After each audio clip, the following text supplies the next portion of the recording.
it is in America today to become a millionaire. In fact, I'm on the record saying almost every single American could be a millionaire except for two simple things.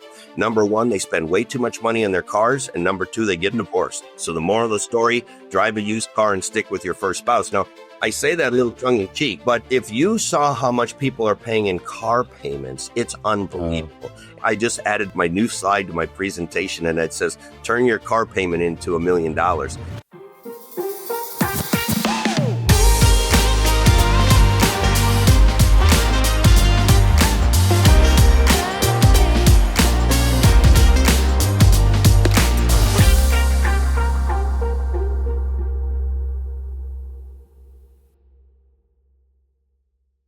Hello and welcome to CBS Spotlight. If you're here by mistake, you're in the right place now.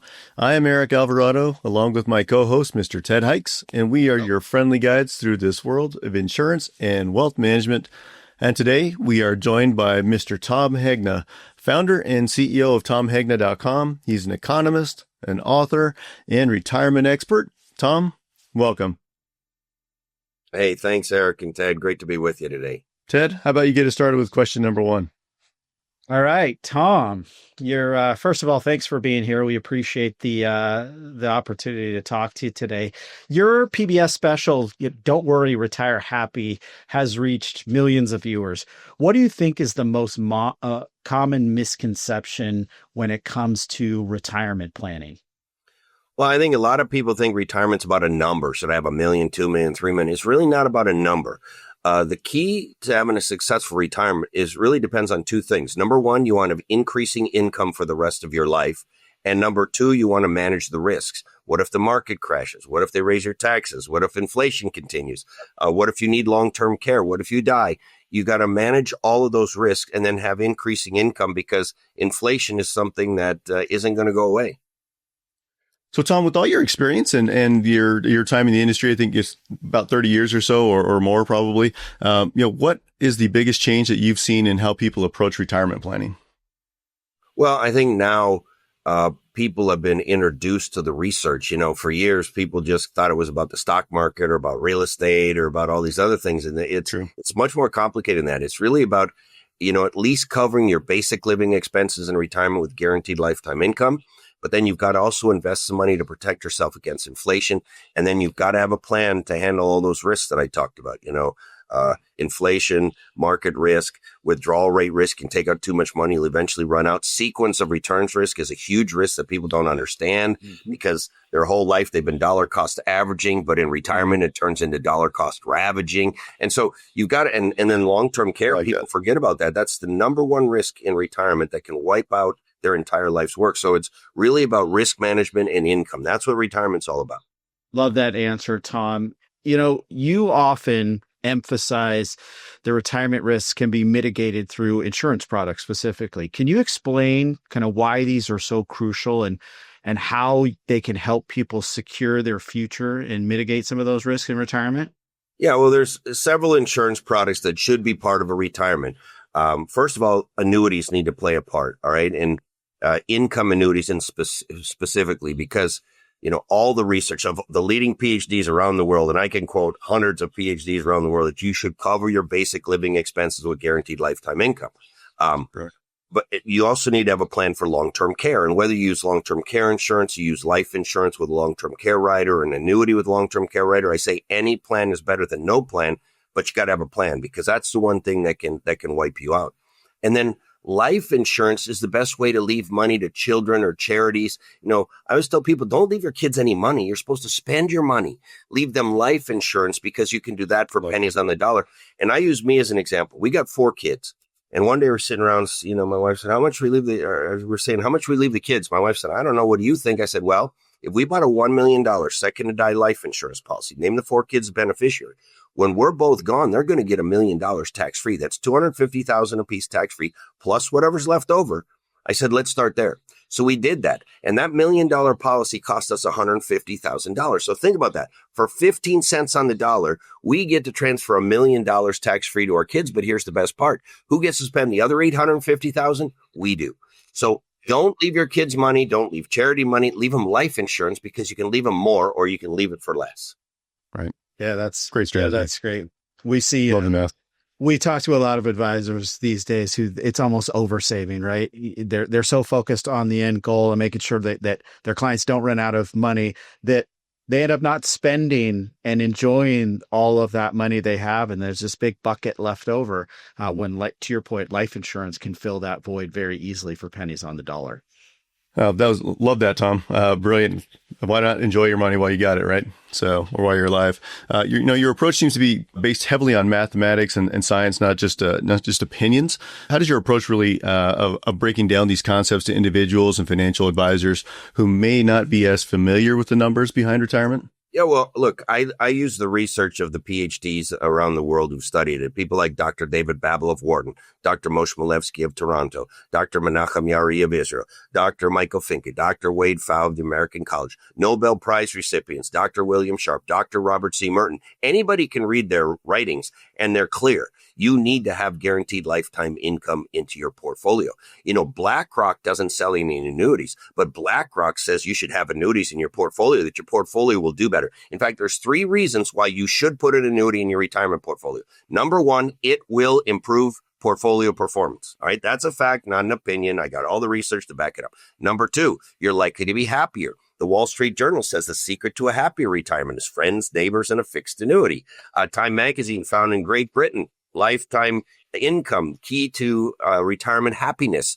The American College wrote an article how annuities can help clients have happiness in retirement. And so, and then the third thing is the research now shows you're likely to live longer as well. So if you could add something to your portfolio that would improve portfolio performance, allow you to be happier, and maybe even allow you to live longer, why would anybody be against that? I don't understand it. Right. Makes any sense? Yeah, I don't either. I'm curious, Tom. I see a lot of advisors, and obviously Eric and I quote these products every day, so we see how they perform. Mm-hmm.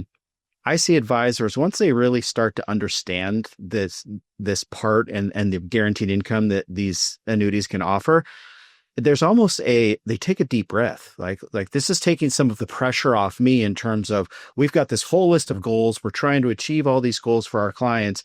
And once they understand how an annuity really fits into the portfolio, that does take some pressure off. And I've had a couple of advisors literally look at me and say, wow, I can't promise my client a 7.5% withdrawal rate on this bucket of money. I'm just curious, do you have an instance where you had that aha moment with advisors? I'm sure you've had hundreds, but is there one off the top of your head?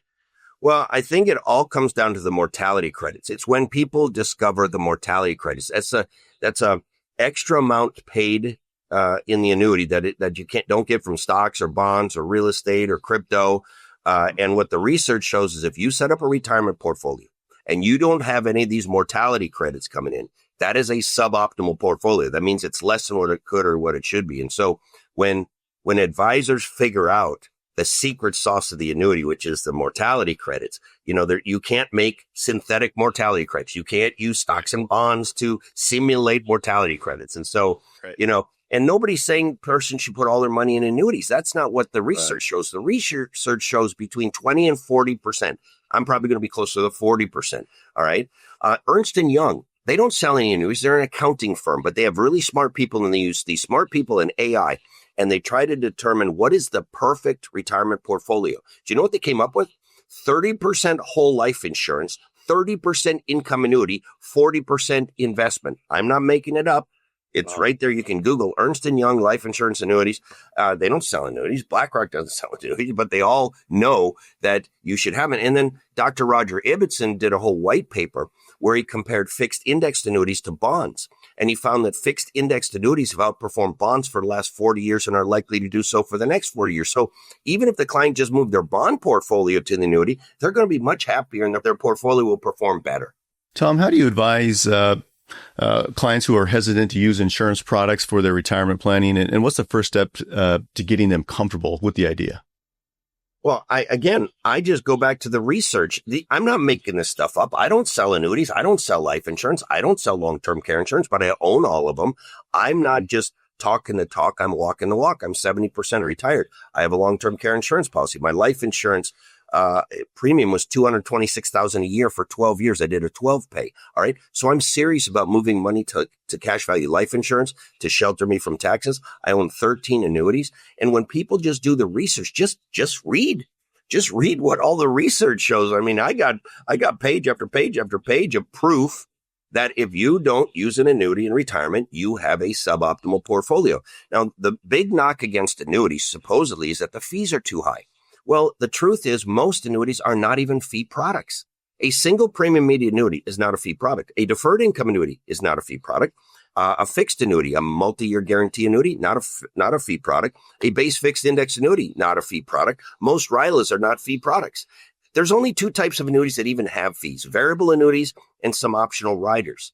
But people don't understand, how can an insurance company work for free if there's no fees? Well, here's how I explain it. These are spread products. They're not fee products.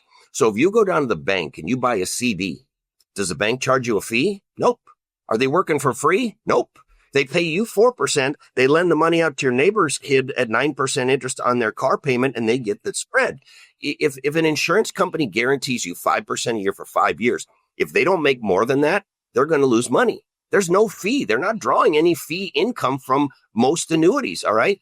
And so I think once people understand that most annuities are not even fee products, they can be a lot more comfortable. But there's been so much misinformation out there. You know, the guy on TV, they got nosebleed level fees. He's talking about variable annuities, but variable annuities are in the stock market and they can guarantee that you don't lose money in the stock market. That would be expensive, I would think. You know, I own a couple variable, but most of my annuities are the non-fee type. They're the income annuities. They're not a fee annuity. Hey, Tom, I understand there's either you've got a new book and it's kind of more directed towards young people who wants to be a millionaire. Can you tell us a little bit about that? Yeah, so this is a book, Who Wants to Be a Millionaire? This is really for people, 20 to 45 years of age. And all I did was I have 4 kids and I've watched a lot of their friends do some really dumb things with money. And so I just put into a book everything I've trained my kids on how to handle money and how to be responsible and everything, and how simple it is in America today to become a millionaire. In fact, I'm on the record saying almost every single American could be a millionaire except for 2 simple things. Number 1, they spend way too much money on their cars. And number 2, they get divorced.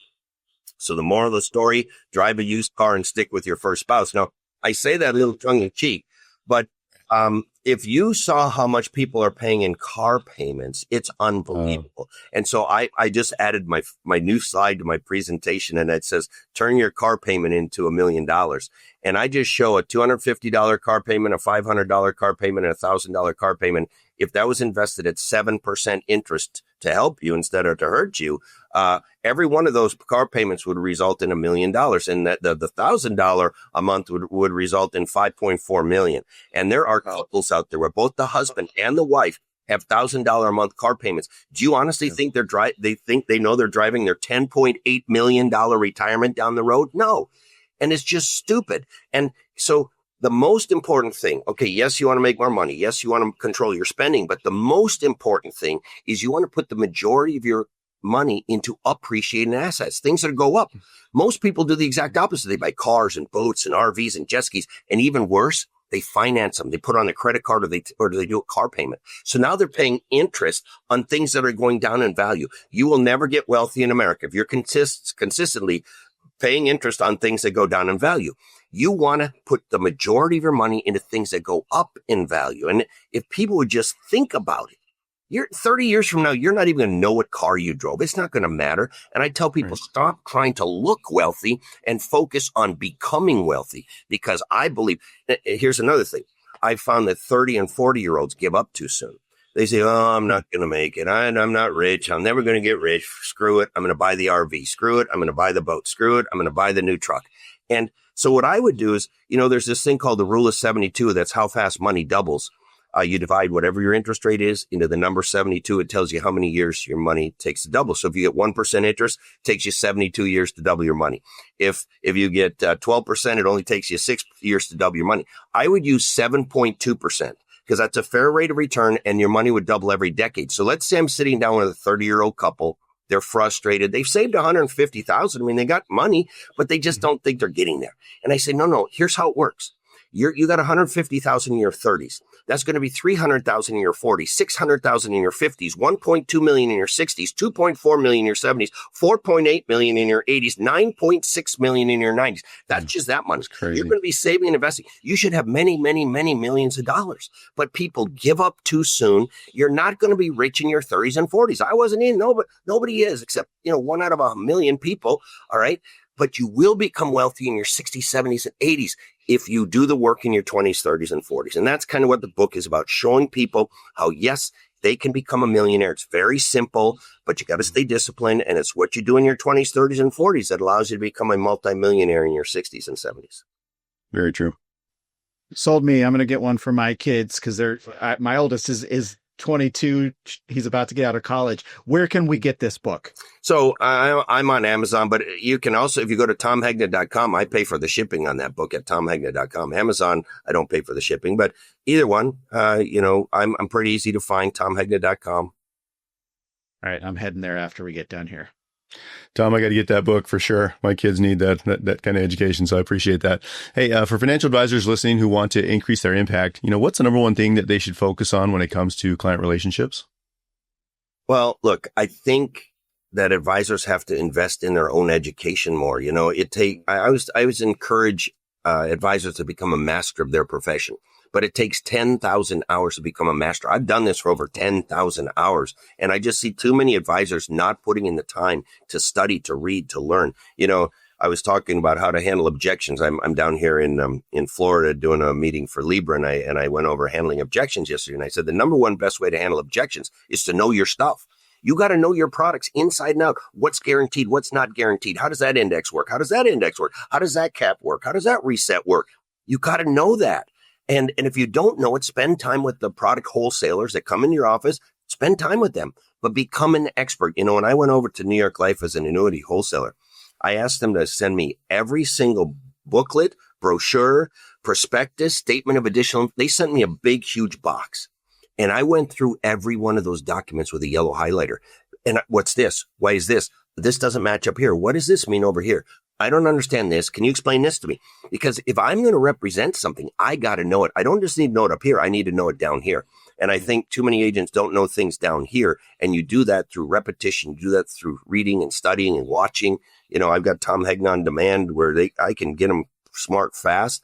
But they got to take some time. It takes time. I watched the Kinder Brothers over and over. I was listening to audiobooks from MDRT while I was driving. I turned my downtime into learning time, traffic time into learning time, workout time into learning time.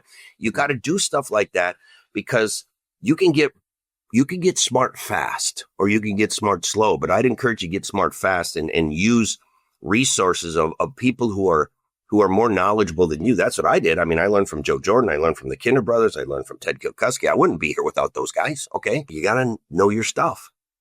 Get smart. I like it. Yeah. And we don't have excuses these days because it's a lot easier to get information now than it was 20, 30 years ago. So.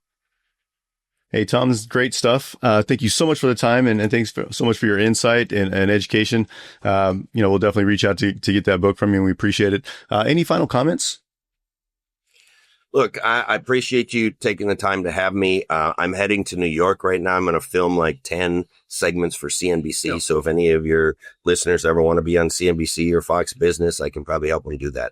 Awesome. So that's what I'm heading right to the airport as soon as we're done here. Excellent. Well, thank you, everyone. And for everyone out there, I'm Eric Alvarado along with Mr. Ted Hikes. This has been CBS Spotlight, your friendly conversation for insurance and wealth management come together. Thanks for tuning in. If you found this helpful, please don't forget to like and subscribe. We'll see you next time. And give us that 5-star rating. Thanks, Tom. Thanks, Eric. Absolutely. Thank you, Tom. All right. Thanks, guys. I can get them smart fast, but they got to take some time. It takes time. I watched the Kinder Brothers over and over. I was listening to audiobooks from MDRT while I was driving. I turned my downtime into learning time, traffic time into learning time, workout time into learning time. You got to do stuff like that because you can get smart fast or you can get smart slow. But I'd encourage you to get smart fast and use resources of people who are who are more knowledgeable than you. That's what I did. I mean, I learned from Joe Jordan. I learned from the Kinder brothers. I learned from Ted Kilkuski. I wouldn't be here without those guys. Okay. You got to know your stuff. Get smart. I like it. Yeah. And we don't have excuses these days because it's a lot easier to get information now than it was 20, 30 years ago. So, hey, Tom, this is great stuff. Thank you so much for the time and thanks so much for your insight and education. We'll definitely reach out to get that book from you and we appreciate it. Any final comments? Look, I appreciate you taking the time to have me. I'm heading to New York right now. I'm going to film like 10 segments for CNBC. Yep. So if any of your listeners ever want to be on CNBC or Fox Business, I can probably help them do that. So that's what I'm heading right to the airport as soon as we're done here. Excellent. Well, thank you, everyone. And for everyone out there, I'm Eric Alvarado along with Mr. Ted Hikes. This has been CBS Spotlight, your friendly conversation for insurance and wealth management come together. Thanks for tuning in. If you found this helpful, please don't forget to like and subscribe. We'll see you next time. And give us that 5-star rating. Thanks, Tom. Thanks, Eric. Absolutely. Thank you, Tom.